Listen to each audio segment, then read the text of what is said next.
So call this meeting to order. We'll start with roll call. Director Drake.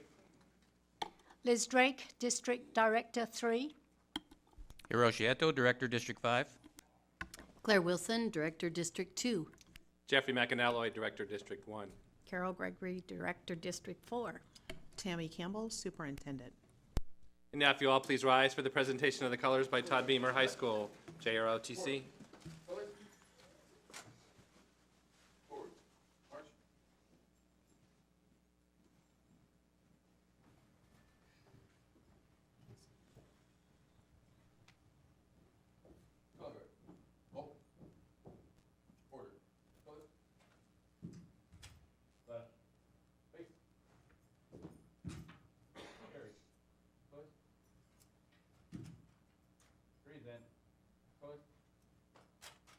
Will you now join me in the Pledge of Allegiance?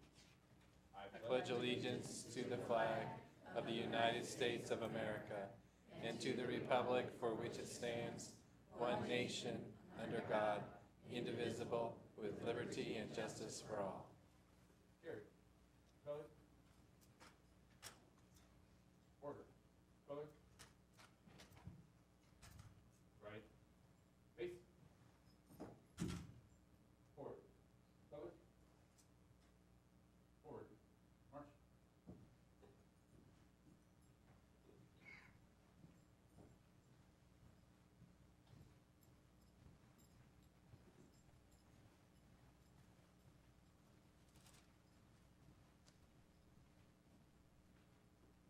Please be seated. At this time, I'd entertain a motion to accept the approval of the agenda. I move that the Board of Education approve the meeting agenda of January the 10th, 2017 as submitted. I have a motion. Do I hear a second? I'll second. Any discussion? Hearing none, all in favor say aye. Aye. Aye. Opposed? Motion carries. And now entertain a motion for the approval of the required approvals agenda. I move that the Board of Education approve the required approvals agenda of January 10, 2017 as submitted. A motion, do I have a second? Second. Any discussion? Hearing none, all in favor say aye. Aye. Opposed? Motion carries. Dr. Campbell?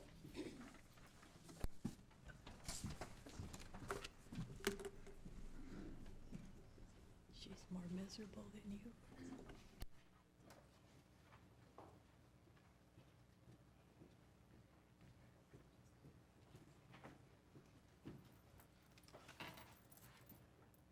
Are you going to do it? I think over here maybe, and then you can go up there. At this time, I'd like to request the board come down off the dais and come to the front of the podium.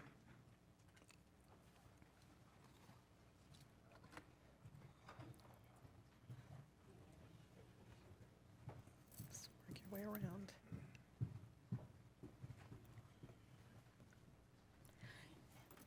If you are right here, like right in between.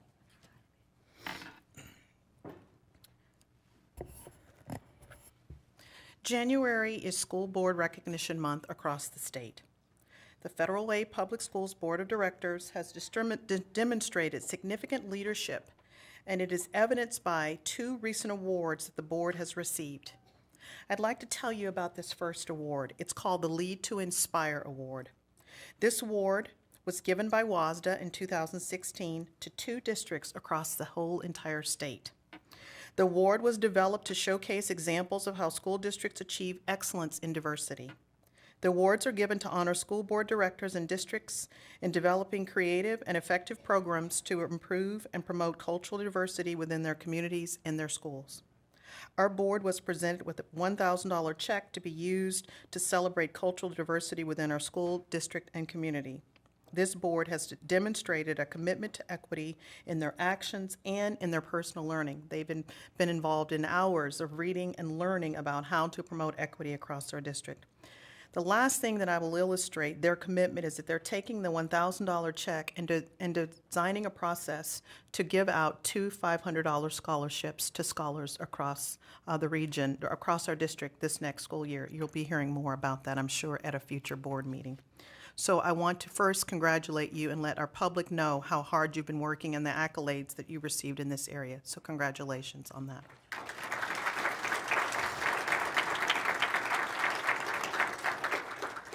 The next award that the board has been the recipient of is they are a Board of Distinction.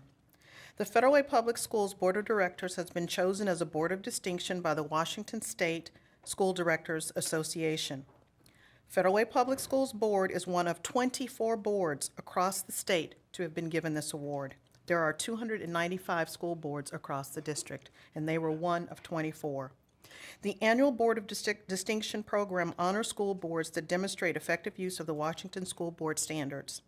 The standards, developed and adopted by WASDA in 2009, promote research-based governance practices that lead to high levels of student and district achievement and help to close the opportunity gap. Award applicants submitted essays and supporting evidence to demonstrate how they're putting the standards into practice. This year, applicants addressed how they were being accountable to and open to the public and seeking diverse perspectives, how they were adopting collaboratively developed district strategic plans, and how they were employing and supporting quality teachers, administrators, and other staff. Our board, your Federal Way Public Schools Board distinction application, was a rigorous process that provided evidence of the work that's happening here in Federal Way. I'd like to congratulate you again, one of 24 boards of distinction. Congratulations.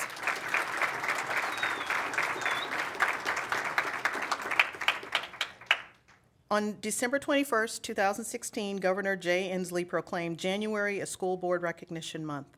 This marks the 22nd year of the annual observance initiated by the National School Boards Association in 1995. As the superintendent of Federal Way Public Schools, I would like to take the time to honor our board of directors for the critical role they play in developing policies in accordance with policy governance and ends focused on our student scholars to graduate with the academic knowledge and 21st century skills ready to succeed as responsible citizens. We are fortunate, make no mistake about it, to have a board of directors involved at the local and state levels, influencing policy in service of our local community and schools, as well as the broader educational community as a whole. At this time, we would like to take the time to honor each of you. Thank you for all that you do every day for our scholars.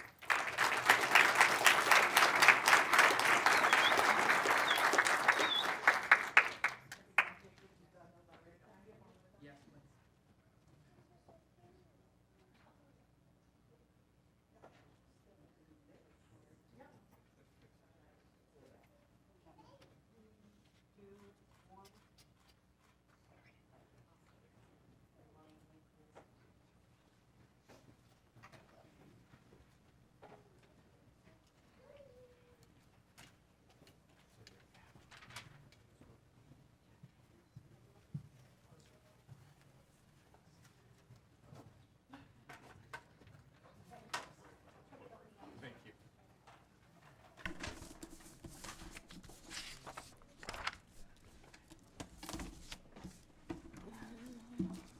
Are we ready? All right, there's a reason we have a house full tonight, and it was wonderful to have you clap for us, but now it's time for us to clap for you. So, first up, the Math Fall Classic is designed to reward excellence in mathematics. The Classic was held in November 2016, seems like so long ago, and Sacagawea Middle School students placed very well in individual and team contests. Approximately 100 middle and high school students from around the state participated in this 20th annual event hosted at Thomas Jefferson High School.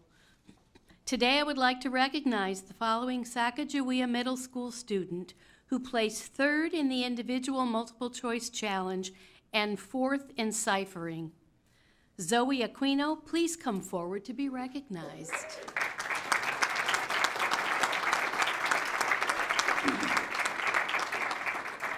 This effort is in direct support of the district's strategic plan, Goal 4, Content Area Competence, Mastery of All Subjects. Congratulations, Zoe, on your achievement in the competition. We are very proud of you.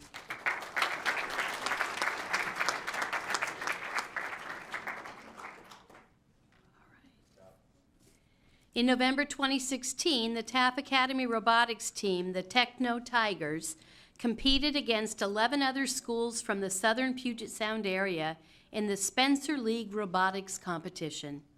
Content area competence is in direct support of Goal 4 of our strategic plan. The Techno Tigers won all 5 of their matches, which put them in first place. Will the following team members please come forward to be recognized? Cody Small, Juan Garcia Buccio, Ryan DeBoer, and Aaron Ho. Please come forward.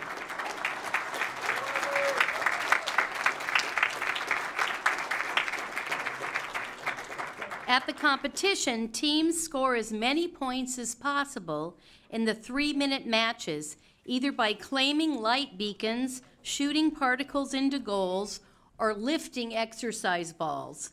In December 2016, the team went on to compete in the final qualifying tournament and placed second. This improves their standing in the Spencer League before the regional robotics competition in January. Way to go, Techno Tigers.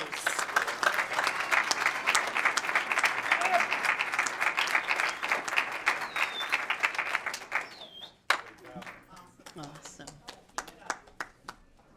All right, I have one more. In December 2016, 4 Taft Academy seniors received the Urban League of Metropolitan Seattle Scholarship Award, each in the amount of $2,500. I'd like to call forward the 4 recipients: Gerline Bassey, Cameron Bond, Catherine Guzman, and Tori Brown.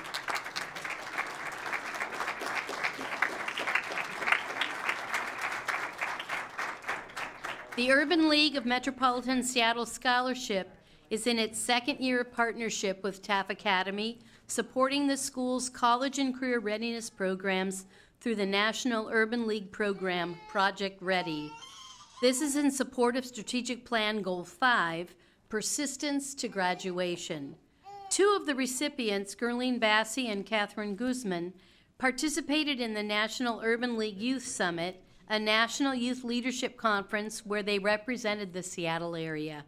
We are proud of this effort that each of you put in to achieve this award.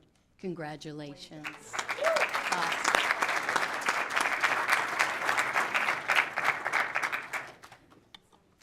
And now moving on. In December 2016 at Lakota Middle School, our community united as one and volunteered at the annual Federal Way Cares for Kids Holiday Support Program. Federal Way Cares for Kids is a community coalition who coordinates the talents, resources, and skills of local organizations and individuals to maximize support received by kids and families of Federal Way schools in direct support of Strategic Plan Goal 2, Whole Child, thriving, confident, responsible individuals. I'd like to call representatives from the coalition to be recognized. Firstly, Chief Andy Wang, Federal Way Police Department. And Lindsay Sperry, also Federal Way Police Department. Cassie Swenson, our Federal Way Public Schools. Tracy Oster, Communities in Schools. John McIntosh, Wendy McIntosh, and Paul Zimmerman, Grace Church.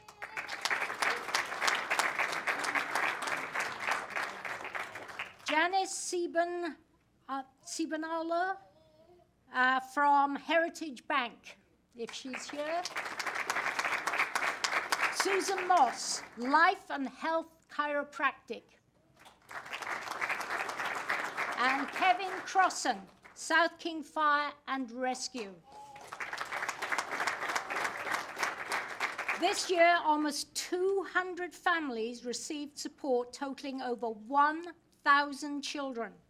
Volunteers partnered with parents to complete holiday shopping for their children, and others had the opportunity to create gifts with children for their parents. Thank you to our community partners for their support of scholar success.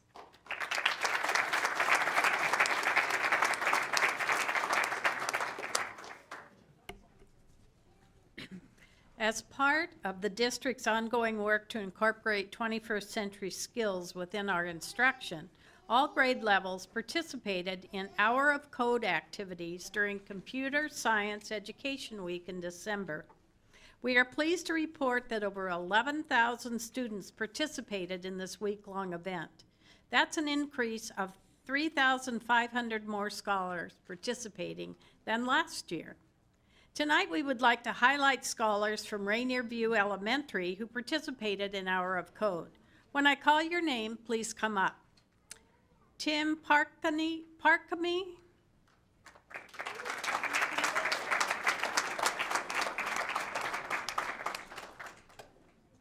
Gerson Sanchez, who I understand is unable to come. Oh, he's here. Okay. Evelyn Ramirez. Tessa Rainford. And Amar Mohi.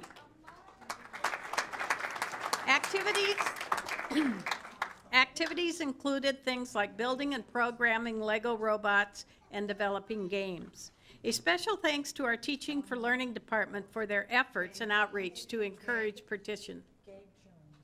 Gabe Jones, I forgot you. I am so sorry.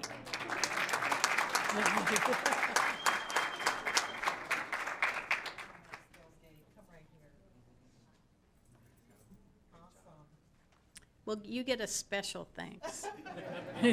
Sorry. This is in support of Strategic Plan Goal 3, Active Learners, Engaged, Empowered, Critical Thinkers. Scholars, we are proud of you, especially Gabe Jones, who I forgot.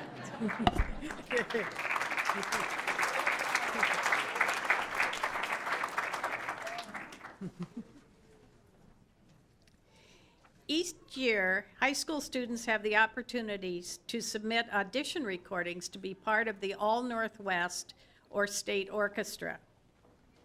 This year, 2 students from Thomas Jefferson High School were selected. When I call your names, please come forward. Nicholas Kim, here he comes. Nicholas has been selected to play the viola for the All Northwest Orchestra. He represents one of the best viola players from Washington, Oregon, Idaho, Montana, Wyoming, and Alaska. Congratulations.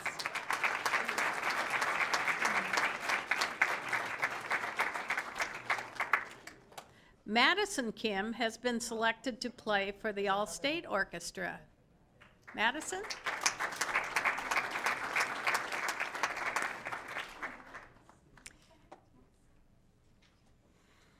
She represents one of the best viola players from Washington State.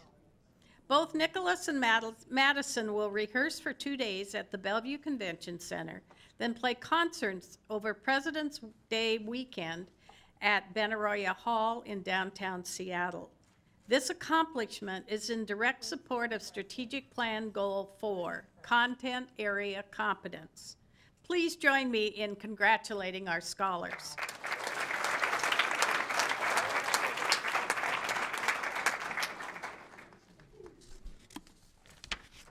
All right, the following are being recognized for supporting Goal 2 of the Federal Way Public Schools Strategic Plan by addressing the needs of the whole child so that they can become thriving, confident, responsible individuals through this annual program. In December 2016, Enterprise Elementary School's teachers, staff members, student volunteers, World Vision, and AmeriCorps members sorted donations and gifts for 44 school families for their 19th annual Families Helping Families program. A classroom was converted into a winter supply center containing gifts, clothing, socks, underwear, and toiletry items that were collected during an all-school holiday drive. Families were welcome to Enterprise to pick up their items. So I'd like to invite the following people to come up and be recognized for putting this program on. Quincy Walker of World Vision.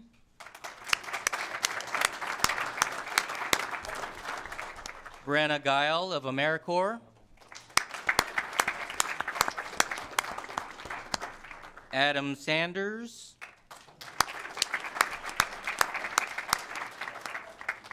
Karen Sasia.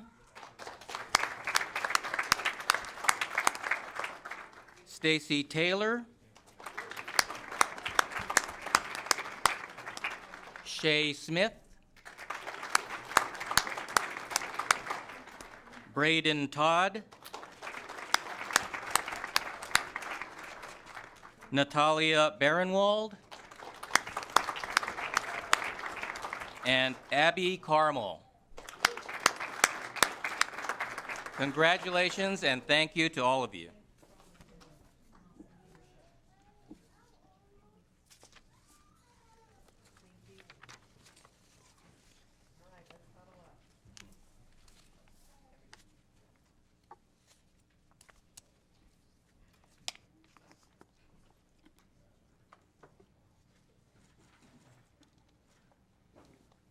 Thank you.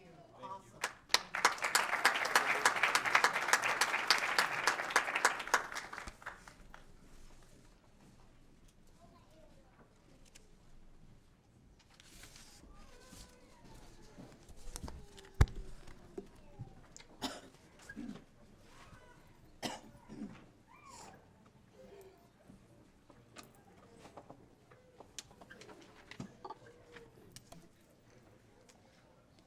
So we'll give everybody just a second to leave as we.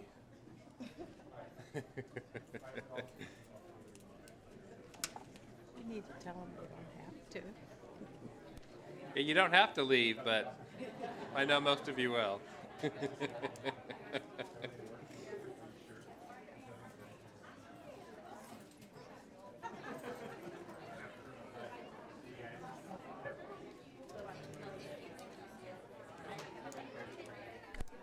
Bye, Benny.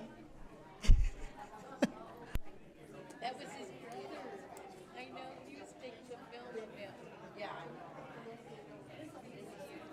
Yeah, did you see him jump up and do this just like this? Yeah. Well, he's the brother, you know, and then his brother jumped up and did the same thing that Billy did when he got on stage. He was taping him. He was taping him.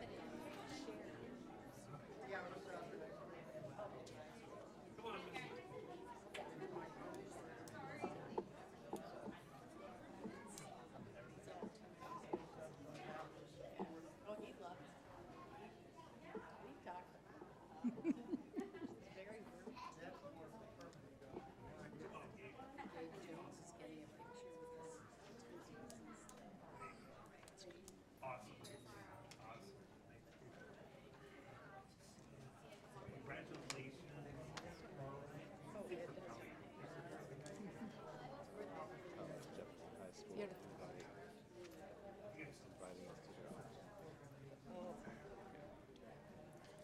And the next item on our agenda is the legislative liaison update.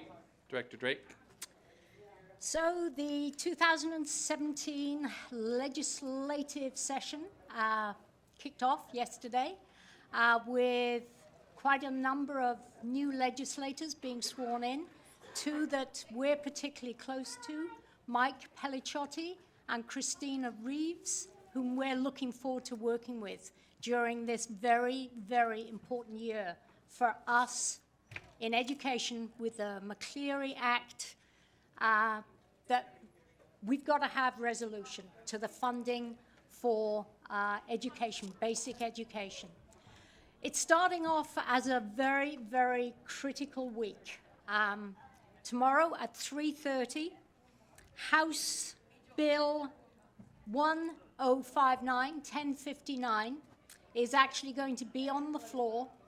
This is the House bill dealing with levy cliff, and it's just going to make a huge impact with us here in Federal Way. All kudos to Dr. Campbell and her team, this afternoon, they sent out a email to all our legislators, all 9 of our legislators, impressing upon them the importance of them voting in favor of working on this levy bill.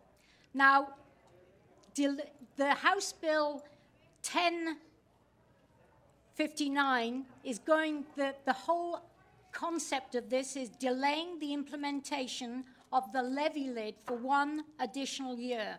Now, we talked about levy lid, but this is a brand new year. Happy New Year, everyone. So I'm just going to very briefly say what levy cliff is about.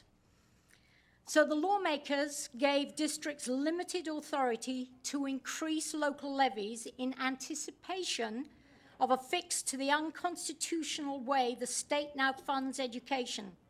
That limited authority is now sunsetting. It's ending. With no new plan in place, it's going to make a huge impact if a new plan is not put in place.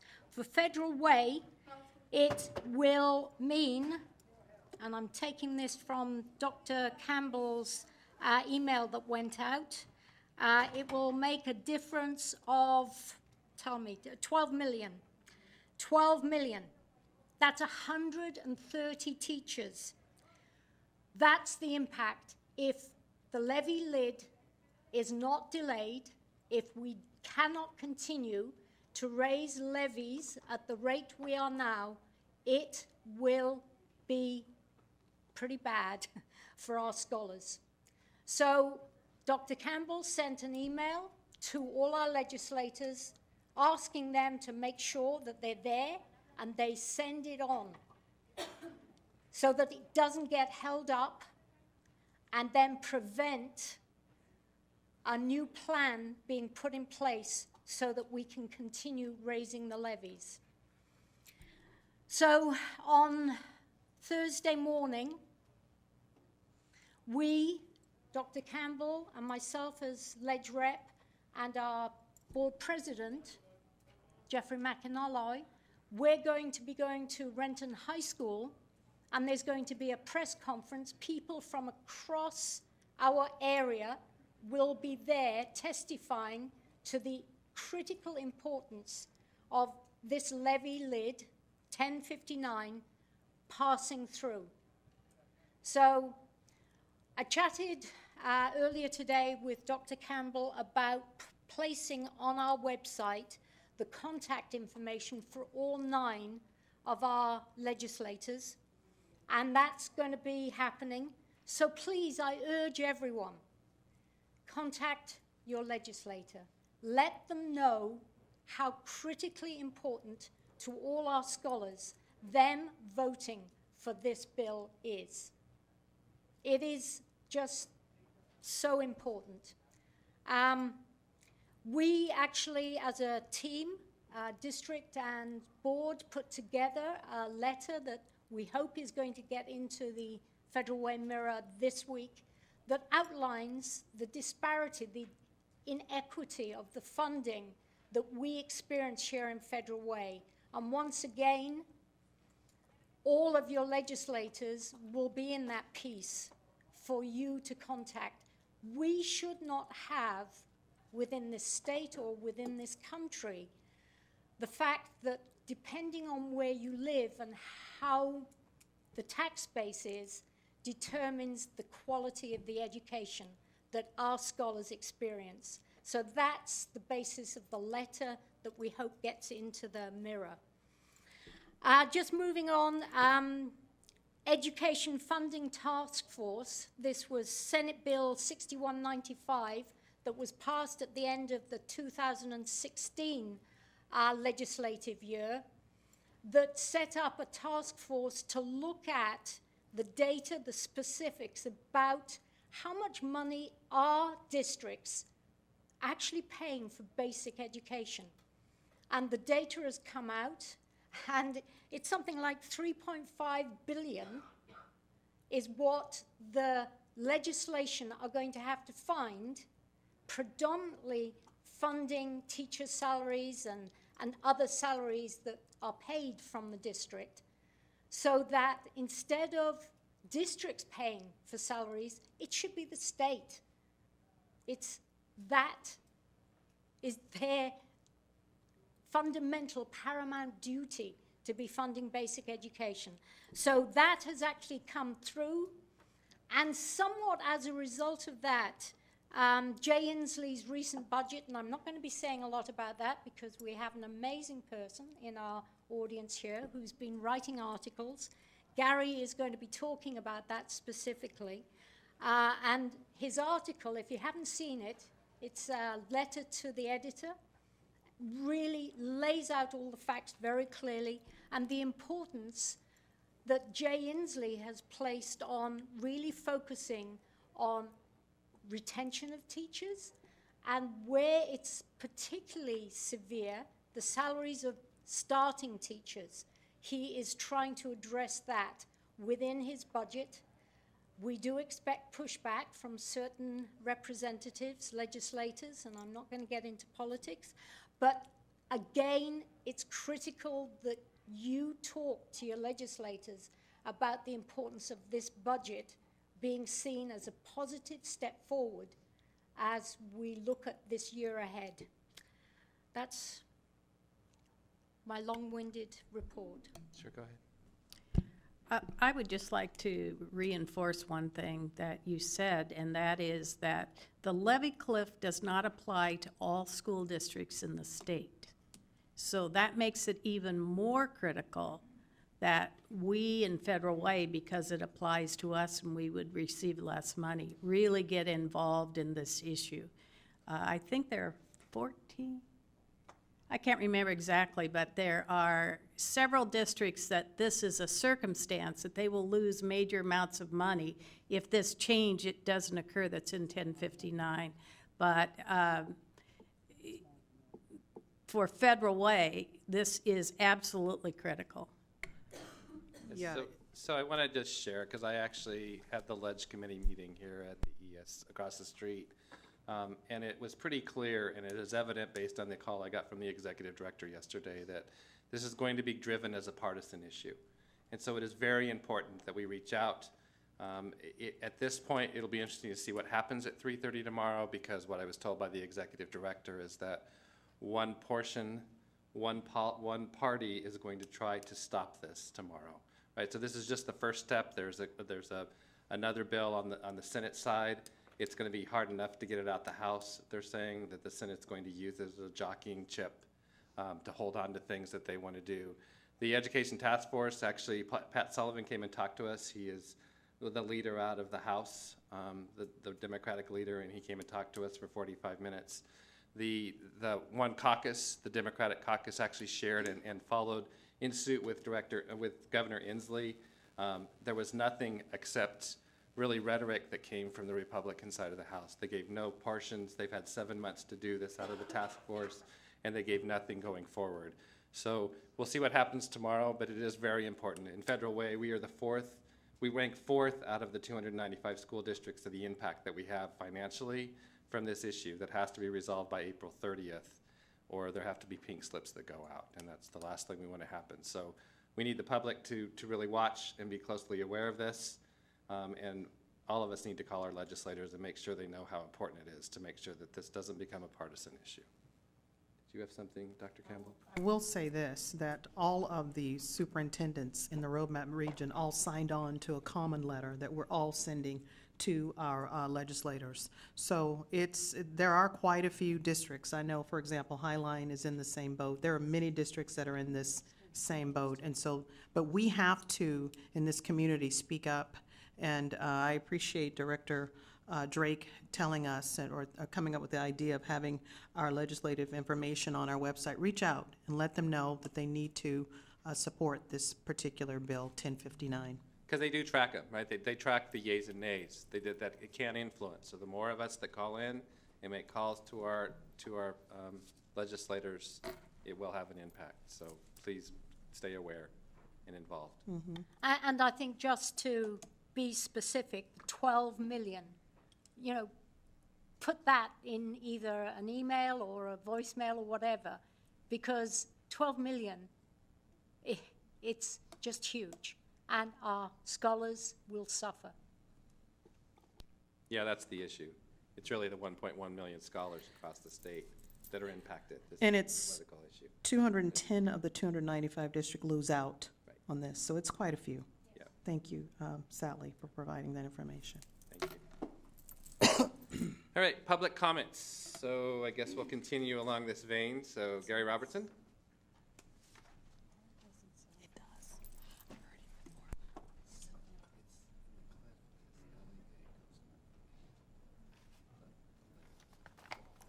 Good evening, Board President McAnally, board members, and Superintendent Dr. Campbell.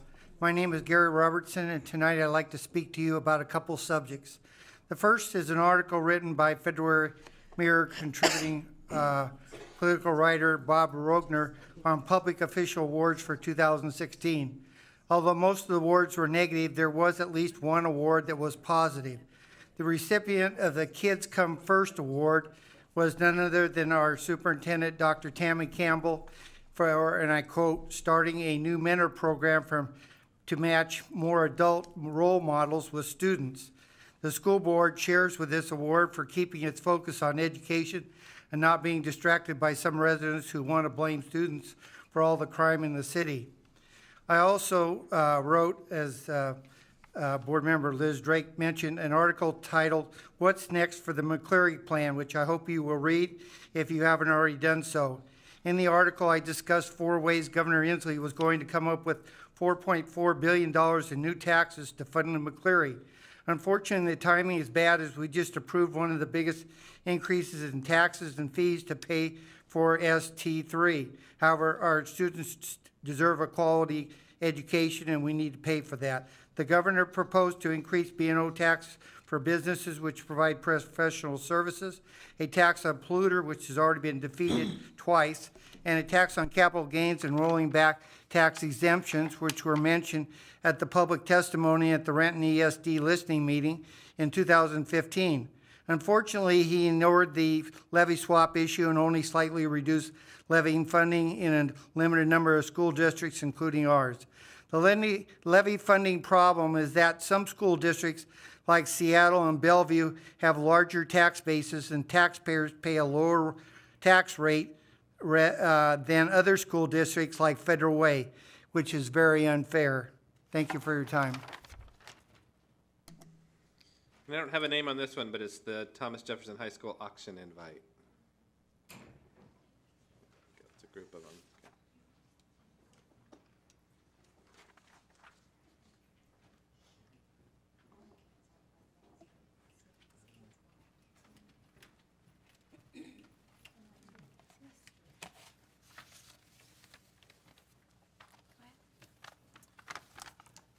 Hello, my name is Max Hayes, and I'm from Thomas Jefferson High School. And I'm July, and I'm also from Thomas Jefferson High School. We are here to talk and invite you to our annual TJ auction, which is happening on March 4th at Emerald Downs. The purpose of our auction is to support our academics, athletics, activities, and even our arts programs. It is also a time to socialize, talk with parents, and be among other Federal Way supporters. RPM has been a huge supporter to our school of Thomas Jefferson, and they have donated tens of thousands of dollars over the years from programs and events, including our auction. They have helped teams travel to national competitions, supported unique field trips, and given grants to help students receive gifts during the holidays. We would like to invite you to the RPM auction, and we will have representatives here after the meeting if you would be interested in purchasing a ticket to our event. Thank you. Thank you. Right now I have superintendent comments. Dr. Campbell? I would like to just share a couple of big ideas. One is the fact that we're getting light rail. I think that will allow for transportation and transport for folks who probably wouldn't have had that opportunity, and we are supportive of that coming to Federal Way. However, the fact that we have light rail plans that would allow for the tracks to run across the playground of Mark Twain, we're not so excited about that. We believe that schools and trains don't mix, and we are making our case to Sound Transit. There will be a hearing for the Capital Committee this Thursday on the 12th, and we're going to make the case and talk about why that's not such a good idea. One, we're talking about an elementary school. You're encroaching on property where scholars will be close to the light rail. Whether you're putting up a wall or not, we're concerned about vibrations, noise, distraction. I think what I heard is 8 trains every hour throughout the day. It would be the only elementary school that would have light rail on its grounds in the state. We think that that's just not a good idea. And we have shared this information with our community, and the board and I will be at this hearing on the 12th to make the case to the Capital Committee, as well as to a later meeting that happens in January to the Sound Transit Board itself. We recognize that there is an expense with the trenched version, which is underground, but we think the long-term cost to scholars for that type of disruption and distraction, you can't put a price tag on that. And we owe it to our community and to the children to make the case for them not to do so. So there will be more to come, but if you check on our website, you'll see more information. We're also looking at other options that Sound Transit and King County would possibly be open to, even up to a property swap. So we're trying to find solutions, but we believe that having light rail across the playground at one of our schools is just not tenable. The other thing that I'd like to share in terms of good news is on February 23rd at Federal Way High School, we will be having our first annual district-wide STEM Expo. We have secured 35 companies, organizations, Boeing, the plumbers, pipe fitters, the trades, the police department, Lake Haven, different organizations will be there. They will have a booth, and we envision second graders coming up talking about what it is that they want to be when they grow up, and then maybe their 8th grade brother or sister who's with them will go and see what the universities are saying about what it would take to get a degree to be successful, or a community college, or even apprenticeships, what it would take to be successful. We'll be inviting our robotics programs from both Federal Way High School as well as TJ. We will have chess set up. It's going to be a rich night of exploration and giving our scholars a chance to envision what's possible in a way that they probably never could have. And this will be something we'll do annually. So the goal is that every school has robust participation. I've encouraged the principals today to make sure they have that each school is strongly represented. It's not just for one age group. We want all of our kids from elementary, middle, and high to come. We'll have food there at the event. Lots of opportunities, though, for our scholars to interact and start to dream big for themselves. Thank you. Thank you. All right, school board comments. Director Gregory, you want to start us tonight? I have no comments for this evening. Okay. Director Wilson? Well, I just wanted to say, I know that when people talk about calling legislators, sometimes if you've never done it before, it can be a little unnerving, and I want to remind people that we have a toll-free legislative hotline that people can call, and if you know your zip code and your address, can leave a message for your legislator, and if you want to just dip your toe into starting to advocate, it's a great way to dip. So we can make sure that that's also on the website as well, because it's a great place just to kind of practice. You can call 24 hours a day and nobody answers the phone, you just leave a message. So it's a nice way to kind of start things off. I want to say that on January 4th, Dr. Campbell gave at the Chamber Luncheon the State of Education, and was very proud to be in the audience along with other board directors, and there was a strong presence of staff from the district as well as a scholar presence, which was noticed. The Believe in Me video that was shown about scholars just talking about believing in me and believing in who I am and what I can do is very touching, and sometimes the less you say, the more impactful it is. And especially when we hear from the mouths of those that we're trying to impact. The current status was presented, there were benchmarks that presented, there were outcomes that we're looking for, and it was evident that the strategic plan was a strong framework for the presentation, and just really the room was robust with conversation, and I think all of Federal Way is proud of what's going on in this district. On January 9th, I had an opportunity to observe the student advisory to the superintendent, and I'll have to say it's, again, an incredibly powerful opportunity to sit and listen to student voice. They are brilliant thinkers, and they had many, many just important things to say. And I just had 4 things that I heard when I was sitting in the room, and they were having conversation around content, but also talking a little bit about if you only knew me, and had students presenting a bit about themselves. And what I heard was students say things like, just another story on the shelf. Here I am standing tall. People said it only gets better. And tolerance does not mean tolerating. And students from 6th through 12th grade, just rich with reflective thinking and support for each other, and I couldn't be prouder.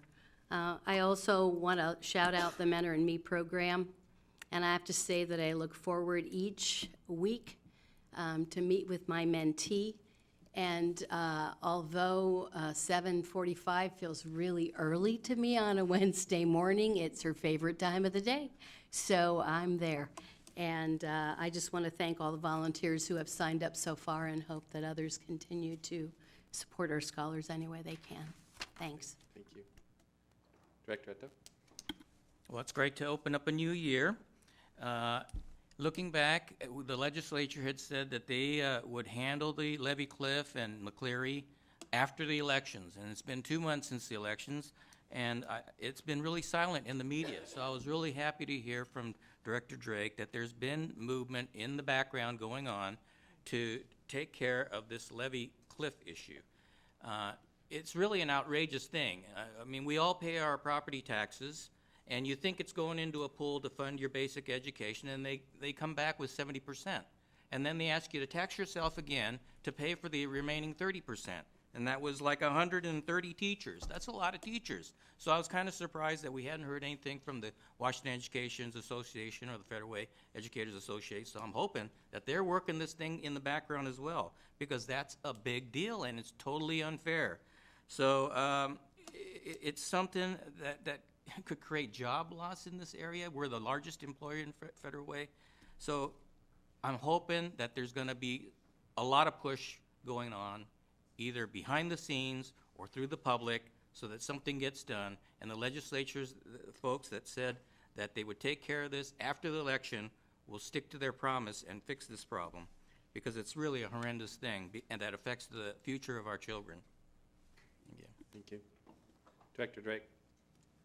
I think everyone can hear just how pressing and how heavy-hearted we are with some of the issues with levy cliff and legislation and the fact that our scholars are going to suffer.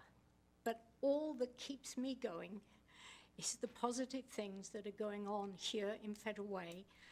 And I've been involved in a number of community and district events.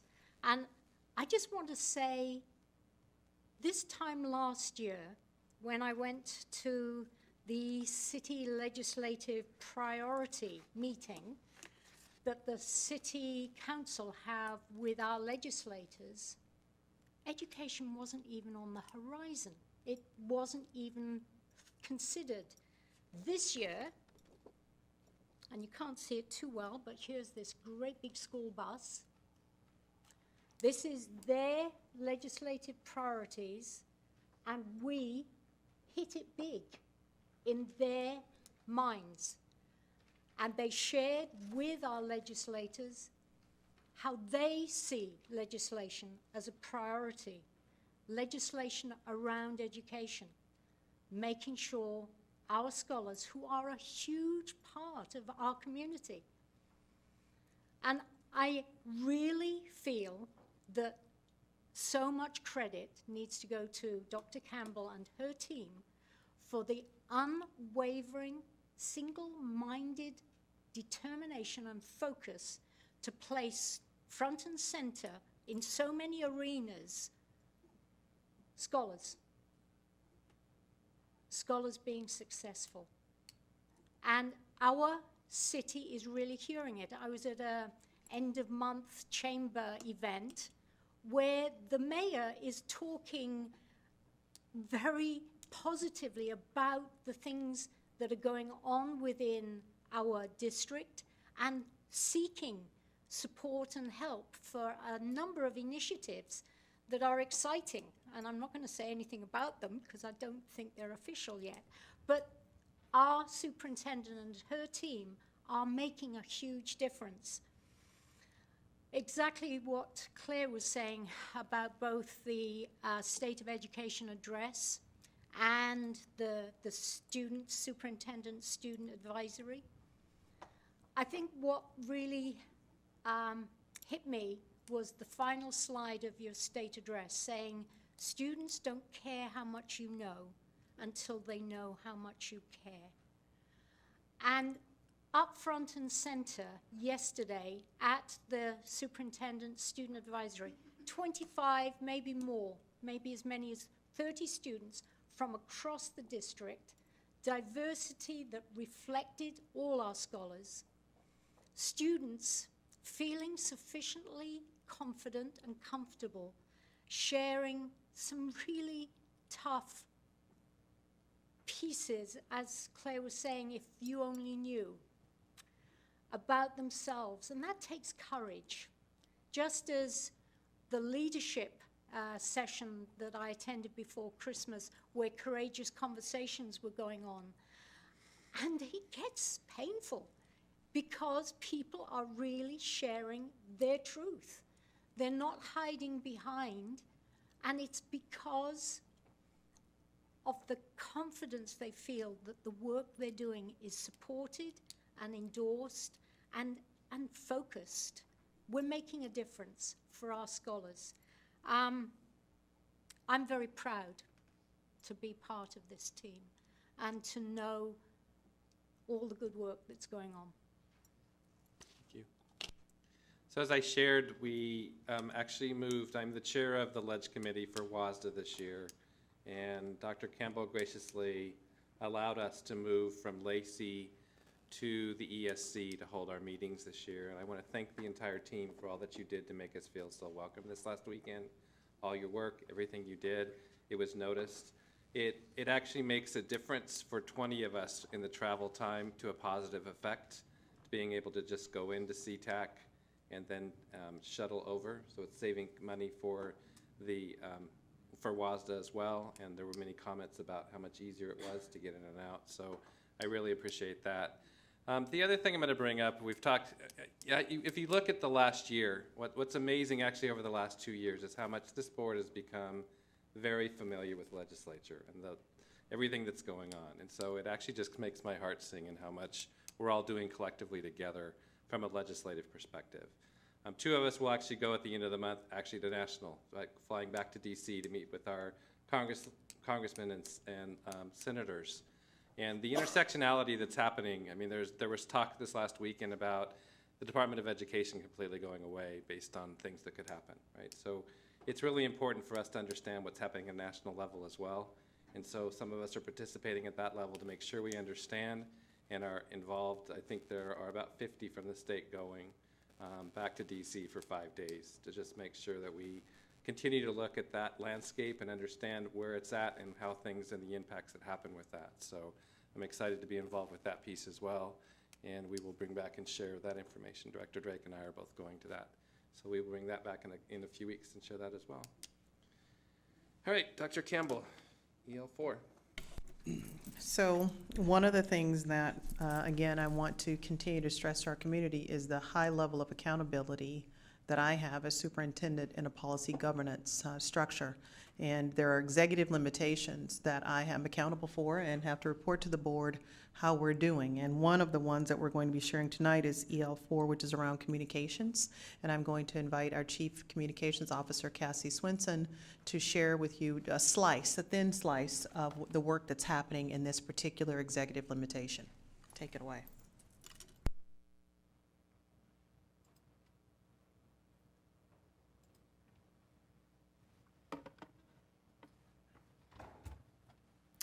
Board President McAnalloy, members of the board, Superintendent Campbell, it is my pleasure to present to you tonight our district efforts towards executive limitations for communications. The purpose of this presentation is to provide an update of the Department of Communications efforts in alignment with executive limitations for. Executive limitations for communications includes EL4A, communication and counsel to the board, EL4B, communication with the public, EL4C, mandatory policies. And today, I will be presenting and taking you into a deeper insight into the work of communications with the public through our social media efforts. So for executive limitations 4B, communications to the public, it notes the importance of maintaining strong links with the public to ensure they are well informed, to be able to provide support within the community on all district issues. And today I will be sharing with you the power of social media with these efforts, and first going through the Facebook analytics and then our Twitter analytics.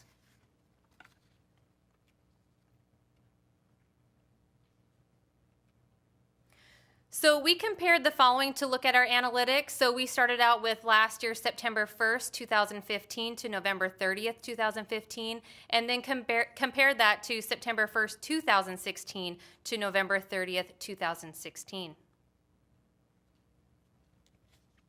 So what you'll notice, we first looked at with Facebook some month and year-like comparisons. So what we know is September 1st, 2015 to November 30th, 2015, we had an increase of 195 likes on our Facebook page.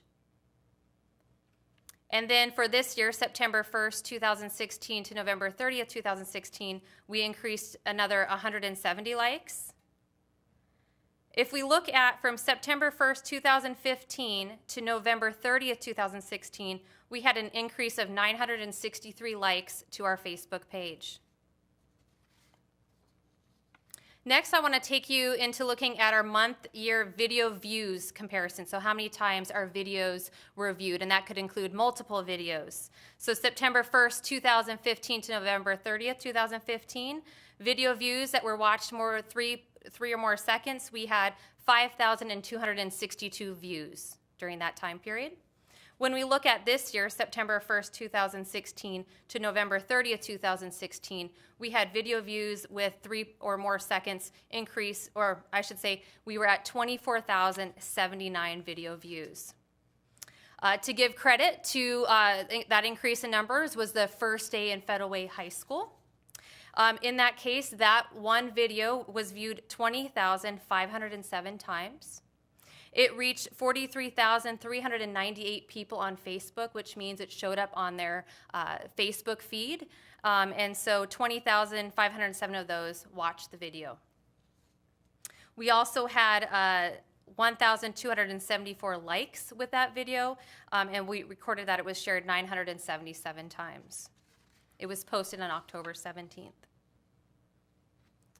So comparing Facebook overall from 2015 to 2016 during that September through November time period, our posts are reaching 114,115. That is nearly 140% more viewers compared to 2015. Our photo posts make up more than 50% of our views, so we know that photos and videos are powerful. And our video views have significantly increased. Next, I want to take you through some Twitter analytics.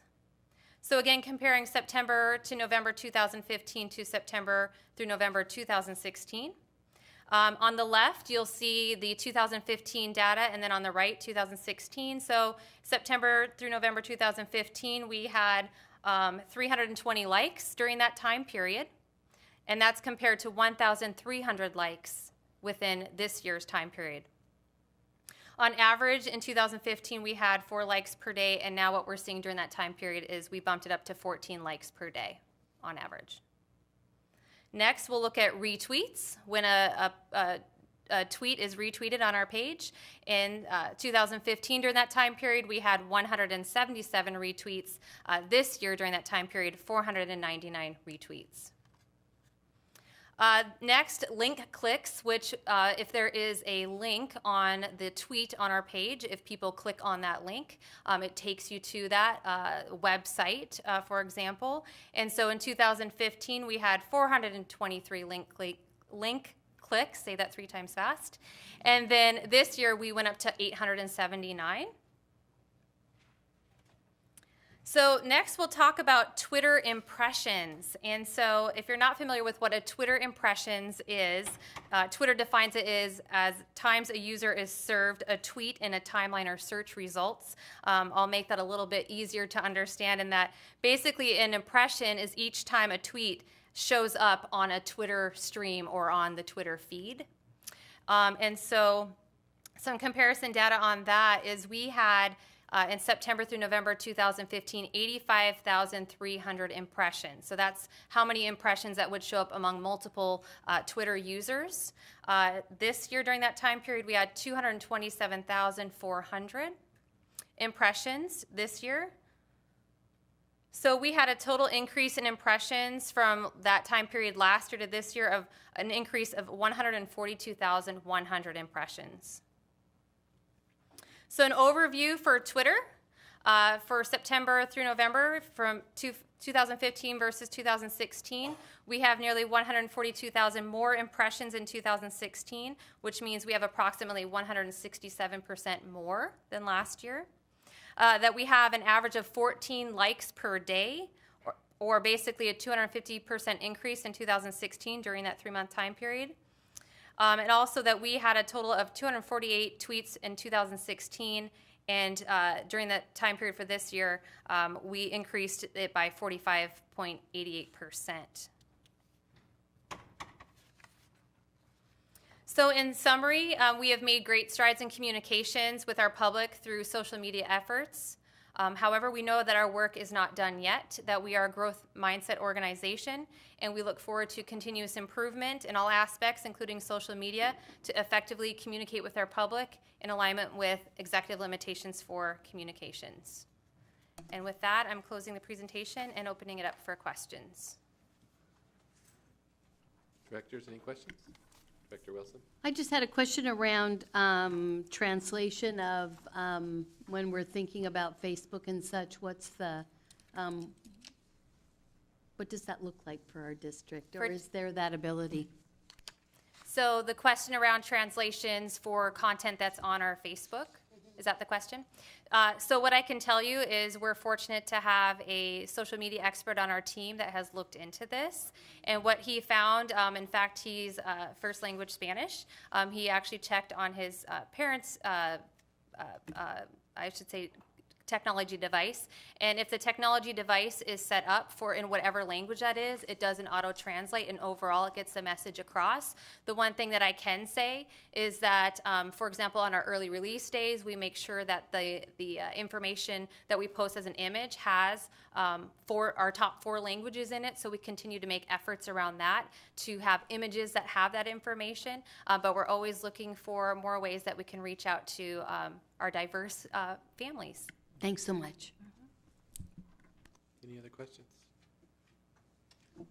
I just want to thank Cassie, because this has been something she's really focused on, is social media. And if you look at any of the innovative districts, they're not ignoring social media. When we think about our brand and we think about getting the message out, we have to expand how we're communicating. And this has been a direct influence of her leadership. So I want to thank you, Cassie. Absolutely. Thank you. And more work to do. Thank you. Thanks. And with that, I think we're adjourned, aren't we? Yep, we're adjourned. Thank you.